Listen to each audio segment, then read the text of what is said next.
E aí galera, aqui é o Moacir do Café dos Literários e do canal Copydesk. Hoje a gente vai ver um Copydesk, uma preparação de texto de não ficção. Como que a gente pode trabalhar essas técnicas agora num texto, num artigo,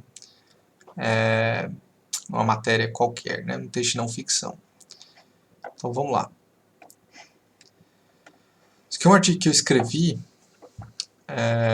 que é sobre a análise do Dom Casmurro do Machado de Assis sobre o viés religioso, que tem muito pouco material sobre isso e quando eu li o texto eu achei estranho isso. Aí eu discorro um pouco sobre esse esquecido viés religioso na análise do Dom Casmurro. Vamos ver como é que a gente pode melhorar esse texto. Esse aqui é o texto original. Então, primeiro parágrafo nós temos aqui. Quando terminei de ler Dom Casmurro, uma passagem me impactou. Capitu, indignada por estar sendo acusada de traição, pergunta a Bentinho se a semelhança do filho não poderia ser obra de Deus. O que eu identifiquei aqui numa segunda leitura? Eu identifiquei que a gente tem uma primeira oração, ó, que está numa ordem direta. Ó. Quando eu terminei de ler Dom Casmurro, e aqui a gente inverte a ordem. Uma passagem me impactou. Como que seria uma forma melhor de escrever a mesma coisa? Deixa eu colocar aqui, ó.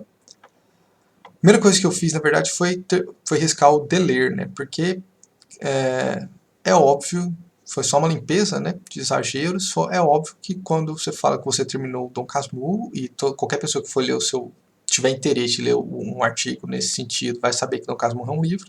Então, quando você termina Dom Casmurro, quer dizer que você terminou o livro. Então, você não precisa colocar que você terminou de ler, né? E aí eu inverti a segunda oração ali. Então, ficou assim.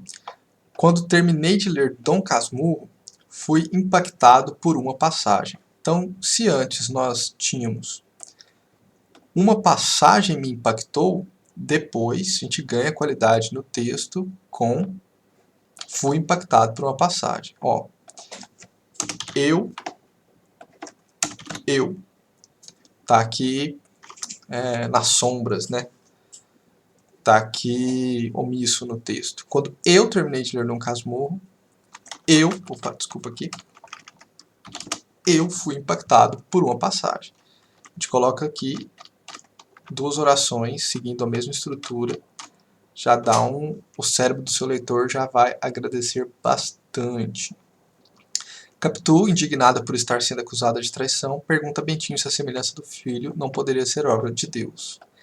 Referindo-se às desconfianças do marido, diz, e aqui é uma citação do livro Dom Casmurro, não tem nada para mudar aqui. Aqui também não vai ter nada para mudar. Vamos ver esse quarto parágrafo aqui. O que eu fiz nesse quarto parágrafo que deu uma melhorada? Eu não troquei a voz do discurso do narrador aqui do texto. Eu estava aqui num tom muito pessoal, que eu terminei, eu fui impactado. E aí, de repente, aqui na versão original, eu coloquei uma voz mais distante, né? Mesmo com essas fortes palavras, a análise de Dom Casmurro raramente passa pelo viés da religião. Não é bom, porque você quebra a uniformidade do seu texto quando você muda a voz de uma forma tão brusca, né? Isso acontece demais na maioria dos textos, tem que tomar muito cuidado com isso. Então, como é que foi que eu coloquei? Eu voltei com a pessoalidade do texto, né? Olha aqui o eu nas sombras aqui de novo. Eu achei estranho, porque apesar de e esse aqui já tá, a gente pode até excluir, apesar de ter achado, fica até melhor, e aí eu estou vendo isso agora. Apesar de ter achado esse discurso tão forte, a análise de Dom Casmurro raramente passa pelo viés da religião. Minha edição, por exemplo, é uma das muitas feitas para estudantes. Tem, portanto, um questionário, mas nenhuma das perguntas sequer cita Deus, o cristianismo ou a igreja.